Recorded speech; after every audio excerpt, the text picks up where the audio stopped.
Sahabat GKI yang dikasihi Tuhan, saya, Pendeta Sari Haswaraning Tias, kembali menyapa sahabat GKI dalam Sapaan Gembala ini melalui tema Batas Waktu Amarah.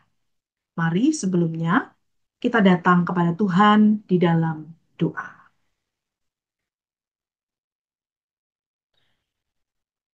Tuhan yang baik, terima kasih untuk hari yang baru ini. Kami mau mengawalinya dengan merenungkan perkataan-Mu yang berguna untuk menerangi jalan kehidupan kami. Kiranya kami mengalami Engkau yang menjumpai kami dalam perenungan pagi hari ini dan beroleh kebenaran yang menuntun kehidupan kami. Dalam nama Yesus Kristus kami berdoa. Amin.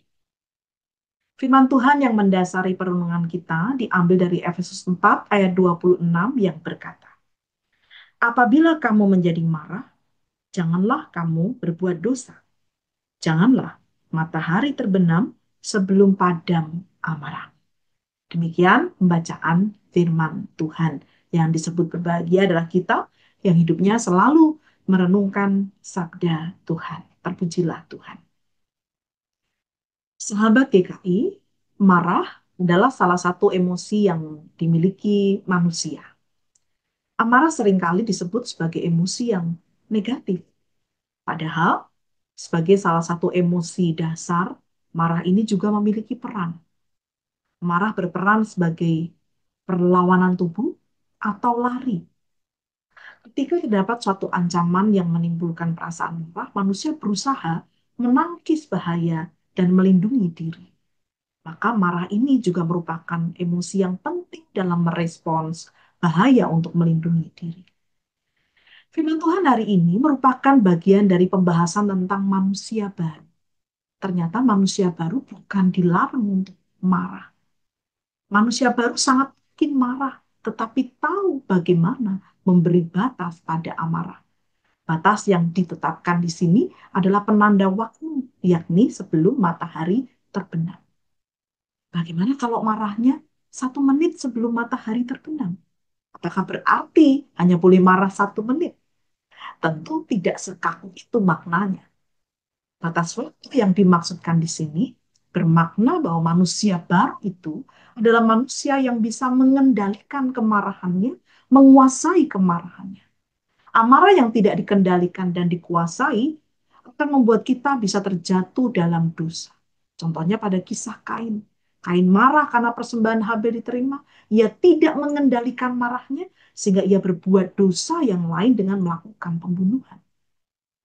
Sahabat GKI, apakah tidak hal yang sedang membuat sahabat merasa marah?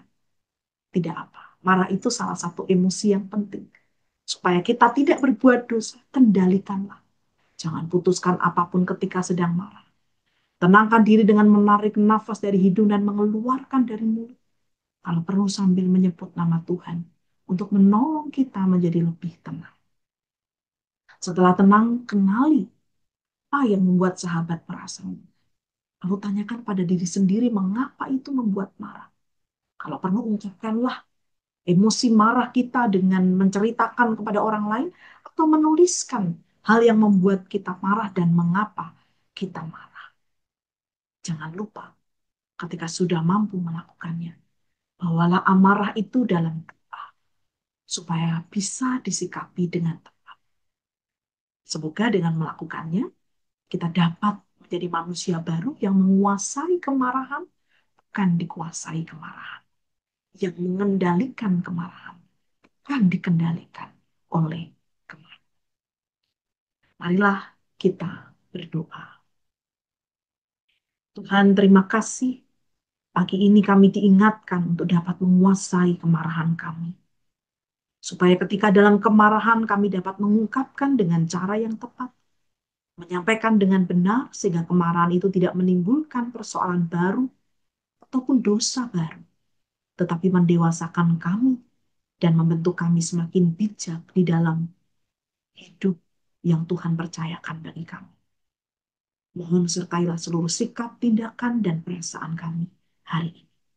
Dalam nama Tuhan Yesus Kristus, kami berdoa. Sahabat GKI, demikianlah renungan sapaan gembala hari ini. Selamat beraktivitas, Tuhan memberkati karya kita. Amin.